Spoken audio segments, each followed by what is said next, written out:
Il t'est peut-être déjà arrivé en rentrant de vacances après un break de plus savoir du tout par où commencer et de te sentir un petit peu perdu face à ton travail qui d'habitude te semblait très facile. Moi personnellement, c'est quelque chose que j'ai expérimenté en 2023 après une période ultra intense au niveau de mon travail. Je suis partie en vacances 2 semaines à Bali et j'ai complètement coupé, j'ai éteint les téléphones, j'ai arrêté ma com et j'ai vraiment fait un break parce que j'en avais besoin et que j'avais beaucoup tiré sur la corde. Sauf que quand je suis rentrée chez moi au Cambodge, que j'ai voulu me remettre devant mon ordinateur, j'ai littéralement buggé. En fait, j'y arrivais pas. Je savais pas par quoi commencer. J'avais plus de motivation. Toute mon organisation me semblait obsolète. Vraiment, j'ai buggé. Et ça, c'était quelque chose de complètement inhabituel pour moi parce que déjà, ben, généralement, je travaille 7 jours sur 7 parce que j'adore mon boulot et que j'ai pas envie de m'arrêter et que c'est un petit peu aussi mon hobby. Donc, j'avais pas cette connaissance de OK, j'arrête et je m'y remets. Moi, je suis tout le temps à fond dans mon business. Sauf qu'en m'arrêtant, il y avait ce goût de trop peu et j'ai bien senti que je payais. J'avais un petit cumul de miles d'avoir un petit peu trop tiré sur la corde. Donc si je te partage ça aujourd'hui, c'est pas du tout pour faire ma thérapie, c'est plutôt pour te dire que ça peut arriver et t'expliquer les différentes choses que j'ai mis en place pour pouvoir pallier à ça et me remettre au travail tout en restant motivée. C'est parti.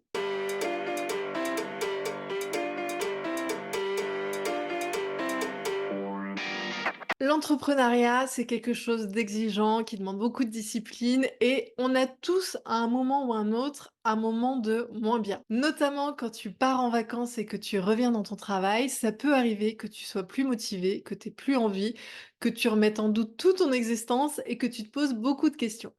Si c'est ton cas, je vais t'expliquer comment repartir, comment retrouver cet élan et comment pouvoir te repositionner dans ton business. Moi, quand ça m'est arrivé personnellement, la première chose que j'ai mis en place, c'est de refaire les choses par plaisir et non plus par culpabilité. En fait, il y a tellement de choses à faire quand tu es entrepreneur entre la compta, l'admin, les réseaux, le marketing, que tu finis par faire parce que il faut, plutôt que parce que tu en as envie. Et ça, pour moi, c'était un problème. Donc je me suis demandé comment je pouvais remettre un petit peu de ma personnalité dans tout ce que je faisais. Et moi, je suis quelqu'un qui est assez joyeux, qui a de l'humour, et j'avais vraiment envie de remettre ma petite touche à moi dans ce que je faisais. De fait, j'ai commencé à écrire mes newsletters et je les ai écrits comme un journal de bord d'entrepreneur. Vraiment sans filtre, en m'amusant et j'ai pris énormément de plaisir à changer mon ton, à être beaucoup plus dans le Mylène que dans l'entrepreneur, la coach et la businesswoman. Et en fait, je me suis éclatée et ça a énormément plu à ma communauté. Et là, ça m'a fait réfléchir parce qu'on fait aussi beaucoup les choses, parce qu'on entend parler de stratégie, parce qu'il y a des injonctions, etc. Mais ce qui est le plus important dans tout ce que tu fais, c'est toi, c'est d'y mettre ta patte, ta personnalité et d'y prendre plaisir. Quand tu prends plaisir à faire quelque chose, ça se ressent, il y a une énergie dans ce que tu fais et donc c'est quelque chose qu'il a été important pour moi de réinsuffler dans mon business et de réimplémenter. Ce qui fait que quand chaque semaine, même maintenant, à 6 mois après, je fais ma newsletter, je m'éclate. J'ai vraiment hâte de faire ce moment un peu intime où je retrouve ma communauté, où je partage mon quotidien et c'est quelque chose qui me plaît énormément. Donc si j'ai un conseil à donner, c'est trouve le format qui te plaît le plus et mise-y plus de toi, ta personnalité, prends du plaisir, mets de côté pendant un temps tout ce qui est stratégie, les injonctions, les algorithmes, etc. Et vraiment dis-toi, ok, ben aujourd'hui j'ai envie de partager ça sur mes réseaux, mais je prends plaisir à le faire, j'ai envie d'échanger, j'ai envie de communiquer avec ma communauté, mais juste par plaisir et pas forcément en ayant des objectifs d'abonnés, de résultats, etc. Quand tu es dans cette période de bug où tu n'as plus envie, l'objectif, c'est pas vraiment de reprendre tes objectifs, c'est de reprendre la motivation et de reprendre du plaisir dans toutes tes petites actions du quotidien. Un deuxième point aussi, c'est de te rappeler pourquoi tu fais ça. Quand tu t'es lancé, et si tu démarres, je t'invite à le faire, tu avais une certaine image de ce qu'était l'entrepreneuriat, de ce qu'était ta mission, de ce que tu allais mettre en place avec ce business. Essaie de te rappeler de ça et de retrouver comment tu te projetais dans ce métier. Pourquoi tu as choisi d'être entrepreneur aujourd'hui? Qu'est-ce qui te fait vibrer dans ce que tu vends, dans ta communauté, dans les clients que tu accompagnes? Vraiment, c'est quelque chose que moi je fais en coaching dès mes premiers accompagnements parce que ça, c'est la base de tout, de savoir, OK, ma mission, elle est là. Pourquoi je veux la faire? Quel est mon objectif? Et vraiment, quand tu te lances, note-le. Qu'est-ce que tu visualises dans ton toi qui réussit? Qu'est-ce qui te plaît dans la perception qu'auront les autres de toi, dans comment tu vas te sentir, la fierté que tu vas avoir de ce que tu vas pouvoir apporter aux gens, comment tu vas pouvoir les aider. Tout ça, ce sont des éléments sur lesquels je t'invite à écrire, à faire une petite session de journaling pour que dans les moments de down, tu puisses relire ça et te dire, OK, à la base, voici pourquoi je fais ça.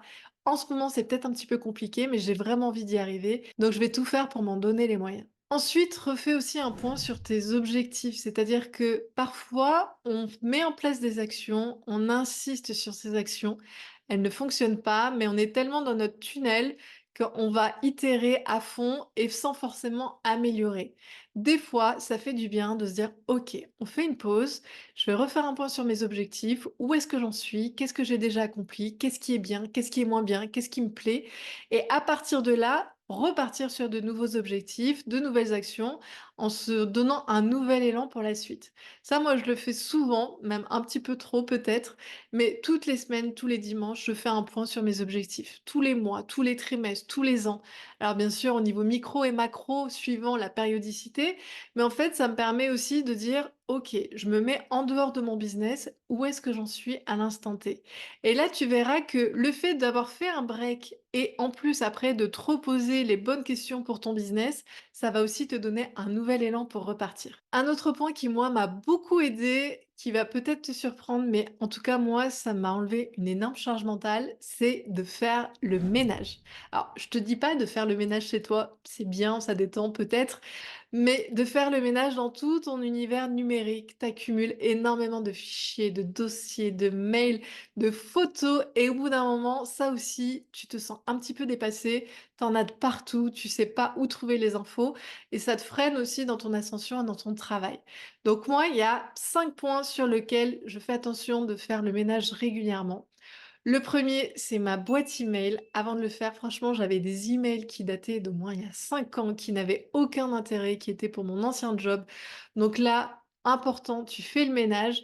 Je dis pas qu'il faut arriver à inbox zéro, c'est-à-dire ne plus avoir du tout de mail parce que tout est bien classé. Ça, moi personnellement, je n'y arrive pas, même si j'essaye d'avoir une organisation sur mes mails, mais essaie au moins de supprimer tout ce qui doit l'être et régulièrement de faire le point sur ce qui t'est utile ou pas dans ta boîte email. Le deuxième point, c'est le dossier de téléchargement. Tu sais, ce petit dossier qui est en bas dans ton doc si tu as un Mac et sur lequel tu as tout. Moi, j'ai les impôts, j'ai des photos de famille, je peux avoir des e-books, des lead magnets, enfin, j'ai vraiment de tout, des photos Canva, des anciens posts que j'ai déjà postés de Instagram d'il y a, 3 mois qui n'ont plus rien à faire là. Et en fait, à la fin, il finit par avoir une quantité de dossiers. Certains sont importants, d'autres non.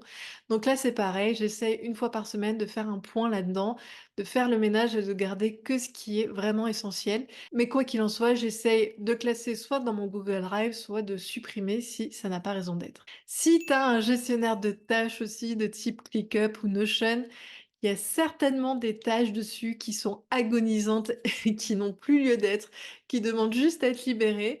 Donc là encore, fais un petit point. Des fois, on est ultra motivé, on se fait des plans, des stratégies, des roadmaps de folie via ces outils. Sauf qu'au final, on les suit pas forcément, ou que ça a évolué, qu'on les a pas mises à jour. Donc tout ça, c'est pareil. Fais le point, supprime, libère et tu verras que ton espace de travail sera beaucoup plus simple. Pareil pour les to-do list. Moi, personnellement, j'utilise Task. J'essaye régulièrement de me dire: «OK, est-ce que cette tâche elle est toujours pertinente ou non?» pour pas être submergée quand j'ouvre mon logiciel de: «Pouah, il y a beaucoup trop de tâches, je vais jamais y arriver». Non, on fait le tri, ça c'est fait, ça c'est pas fait, ça c'est plus à faire, c'est terminé. Donc après, ça permet aussi d'avoir une petite clarté d'esprit, une clarté mentale quand tu es dans ton travail. Ce que je fais aussi, c'est des sauvegardes assez régulièrement, notamment pour les réseaux sociaux. Je sais pas si tu sais, mais sur Instagram, tu peux demander à avoir une sauvegarde de tout le contenu que tu as fait. Moi, notamment, ça m'est utile quand je fais des lives en solo ou invité pour pouvoir garder une trace de tout ça. Sache que c'est possible, c'est gratuit et que ça peut être aussi intéressant de faire des sauvegardes de tes différentes créations de contenu. Et enfin, le dernier, pas des moindres, c'est de faire le tri dans mes photos et mes vidéos. Mon téléphone qui est devenu, bah, forcément mon appareil photo, il y a de tout et puis vraiment ça va aller, hein, d'un plat de spaghettis d'il y a 3 ans à un super voyage au Sri Lanka, à une capture d'écran d'un logiciel obsolète d'il y a 2 ans. Donc là, moi, j'ai un rituel, c'est que quand je suis dans les transports, soit en avion, soit en voiture, en bus et cetera, que j'ai des longs trajets, je prends mon téléphone et je fais le tri de tout ça et j'en fais des dossiers. C'est-à-dire que je fais un dossier pour tout ce qui peut me servir pour mes stories, c'est-à-dire c'est des visuels de moi, de paysages que je peux utiliser en background.